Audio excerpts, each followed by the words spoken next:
Try to be objective with all of my sports coverage, and listen, Jacy Sheldon objectively should be suspended for this play. I just don't know in what world, in what universe you watch that play back and you go, that was a basketball play. She was trying to make a basketball move, especially with all the angles of this play. Oh, you know what? I'm just going to be me. I don't go in there trying to predetermine anything. I'm dialed in. I need to focus on hitting my shots, making sure I'm executing the schemes right. I'm not focused on the extracurricular activities. And you know what? During that, it was just part of the game. I think the refs had a lot to do with that. It was a build-up for a couple of years now of them just not protecting, the star player of the WNBA. And so at the end of the day, I'm going to protect my teammates. That's what I do. And I'm a team player, so it's all good. Funny thing about that whole Caitlyn and Jacy situation last night is it's like on a if you know thing.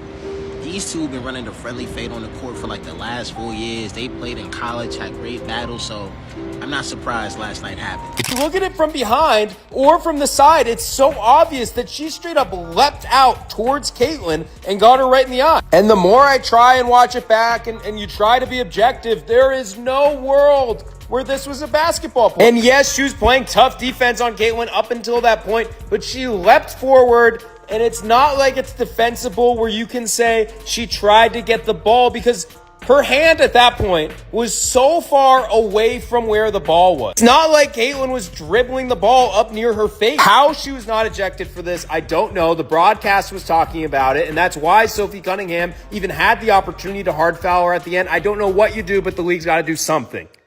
Listen, bring Caitlin Clark to the NBA right now, because the refs ain't gonna protect her. She only got one teammate, and that's her, who gonna do something about it. Like, yo, yesterday, that's malice in the palace activity. Call for it. That y'all should have been throwing hands all over the place. How do you get poked in the eye, then get thrown to the ground, and then you receive a technical foul? And don't none of your teammates want to step up, fight, squabble, none of that. They just looking like, yo, it's been, we know that y'all been targeting Caitlin Clark now. Now, I'm even watching. I'm like, hold on, what? Like, how are y'all letting this happen? How are y'all not protecting this girl? Now, she clearly is a superstar, right? But there's plenty superstars in the WNBA, and don't none of them get treated the way Caitlin Clark get treated. Now, y'all gonna mess up and ruin the whole numbers, your ratings, your sponsor, all that, if y'all don't have Caitlin Clark in y'all's league. So y'all better start acting right. I'm telling you. What you have in Caitlin Clark is a once-in-a-generation talent. She was massively successful in college, and that's transcended into the WNBA, where she's leaps and bounds above pretty much most every player there. You're allowing her to get beaten up on the regular during games, flagrant fouls, people trying to take her eye out. That's happened a couple different times last year and this year. And you're not protecting your... One could argue she is an A-level star, and they don't even have B and C-level stars. From A, it drops to D. She is the entire league, and they allow things like this to happen last night against the Connecticut Sun. Watch when Caitlin Clark is trying to create some space. It looked like she just got hit in the eye there. And Marina Mabry, I missed that one, Edona. Oh, I missed that one too. Like, it wasn't just a hard foul accident. Like, there's nothing Caitlin Clark has done in response at this point. So what's the point in bowing up into her face? And immediately, I don't think Caitlyn's even extended her arm to push her away. Maybe the coaching is, hey, if you're physical with Caitlin Clark, it's one of the only ways to stop her. Yes. So, like, they're all encouraged to be really physically aggressive. But it's hard not to look at this and think there's animus towards her. You got to protect Caitlin Clark. She is the WNBA. Imagine a company with a product so valuable, so revolutionary, it's single-handedly responsible for hundreds of millions in new revenue. Now imagine that company refusing to protect that product, allowing it to be attacked, damaged, and potentially destroyed. It sounds insane, right? Well, that's exactly what many are saying is happening right now in the WNBA with Caitlin Clark. And the latest incident has pushed fans to their absolute breaking point. Just days ago, during what should have been a routine game between the Indiana Fever and the Connecticut Sun, the basketball world collectively gasped. We saw Caitlin Clark, the league's undeniable superstar, get viciously poked in the eye by Connecticut's Jacy Sheldon. This wasn't some accidental collision in the heat of a play. Oh no, the replays, the angles, the malicious grin on Sheldon's face afterward, it all screams intent. Fans immediately knew This was a calculated assault, a direct attempt to injure the woman who, let's be honest, has saved the WNBA from irrelevance. But the story of Caitlin Clark and Jacy Sheldon runs deeper than just one foul. These two have a history, a fiery rivalry born in college. Back when Sheldon was battling Clark's Iowa team with Ohio State, there's a legitimate, intense hatred there, and it's been simmering on the court for years. We saw it punctuated when Clark, right before coming out of the game, stared Sheldon down, crossed her, and drained a massive FU3 from the logo area. The chirping, the talking, the intense one-on-one guarding, it was all building to something, and last night, it erupted. And here's where it gets even more infuriating. After the eye poke, the aggression didn't stop. Sheldon allegedly grabbed Clark's arm, digging her nails into her skin, another foul that went completely uncalled. Then, as if choreographed, Marina Mabrey joined the fray, shoving Clark to the ground from behind while she was still reeling from the eye injury. It felt less like a basketball game and more like a main event brawl where one side was strategically ambushing the other. Fans aren't just speculating, they're convinced opponents aren't playing ball, they're trying to injure her. Now, you might be wondering, why is this specific incident causing such a wildfire of outrage? It all comes down to the numbers, and they are absolutely According to Dr. Ryan Brewer, a finance professor at Indiana University, Caitlin Clark was responsible for a staggering 26.5% of all WNBA economic activity during her rookie season alone. Think about that. More than a quarter of the entire league's financial success tied to a single player making a mere $76,535. And Brewer's projections for 2025, he estimates Clark could generate nearly $1 billion in total economic impact this season. That's billion with a B, folks. A number that dwarfs the entire previous history of women's professional basketball when a single player is responsible for that level of economic activity. Allowing her to be targeted and potentially injured becomes not just morally wrong, but financially catastrophic. And what was the WNBA's response to this vicious attack? Absolutely pathetic. Sheldon received a flagrant 1 foul, which carries an automatic fine of just $2,000. Marina Mabrey's technical was upgraded to a flagrant 2, resulting in a whopping $400 fine. To put this into perspective, that's less than most people spend on a nice dinner. Meanwhile, Sophie Cunningham, who finally stood up to defend Clark, received a flagrant 2 and an additional undisclosed fine from the league. The message from the WNBA is chillingly clear.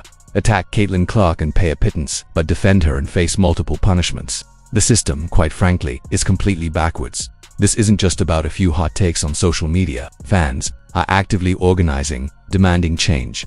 Petitions calling for more severe discipline are racking up hundreds of signatures in days.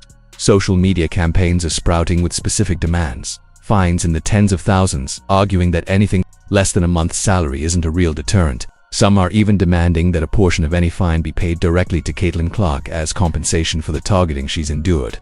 It's a sentiment that echoes the frustration of iconic voices like Jimmy Fallon, who used his Tonight Show platform to demand, what is going on in the WNBA? Protect Caitlin Clark at all costs. Please, enough of this, please. Even Dave Portnoy from Barstool Sports didn't mince words, calling the attackers jealous loser punks. When mainstream entertainment figures are publicly calling out the league's failures, you know the problem has transcended basketball. From a pure business perspective, the WNBA's approach to protecting Caitlin Clark makes no sense whatsoever. They're sitting on the biggest phenomenon in women's sports history, a player who has transformed their attendance figures, television ratings, and merchandise sales. Yet, they're allowing her to be systematically targeted by players with grudges and agendas. The Indiana Fever's franchise valuation jumped from $90 million to $340 million in just 1 year, almost entirely due to Clark's arrival. That's a $250 million increase attributable to a single player. When that level of financial impact is at stake, a $2,000 fine for attacking that player isn't just inadequate, it's financially irresponsible. And let's talk about her teammates for a moment. Fans are asking, how do you get poked in the eye, then thrown to the ground, and you receive a technical foul, and none of your teammates step up? This isn't just about one game, it's a pattern. Many feel there's a collective failure to protect the star who is single-handedly lifting the entire league. It's a malice in the palace moment waiting to happen, but with only one side ever getting penalized. Beyond just fining Sheldon, fans are increasingly arguing that Caitlin Clark deserves direct compensation for the abuse she's endured. Her current salary is, frankly, a joke compared to her economic impact. She's making $78,000 this season while generating nearly $1 billion in economic activity for the league. That's a return on investment that would make any business executive weep with joy. Yet the league allows their golden goose to be attacked with impunity. Some have proposed a protection bonus system where any player who commits flagrant fouls against Clark must pay a percentage of their salary directly to her. Others suggest the league itself should provide additional compensation to Clark for enduring treatment that goes far beyond normal basketball competition. Part of this widespread outrage also stems from the consistent failure of WNBA referees. Time and again, obvious fouls are ignored, flagrant attacks are downgraded to common fouls, and Clark herself is penalized for defending herself. If the refs won't do their jobs during games, then the league must impose post-game punishments so severe that they compensate for the lack of in-game protection. The current system essentially rewards aggressive behavior toward Clark while punishing those who defend her. It's a backwards incentive structure that has created an environment where attacking the league's biggest star is seen as acceptable, while protecting her results in ejections and fines. In fact, some radical voices are even suggesting Caitlin Clark should start her own professional basketball league for women. She is the draw for women's basketball, the nucleus, the black hole everything revolves around.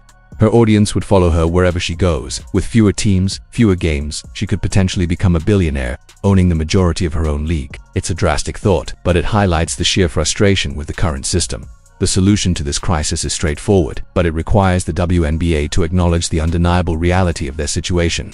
Caitlin Clark is not just another player. She is the economic engine that drives the entire league. Protecting her isn't just morally right.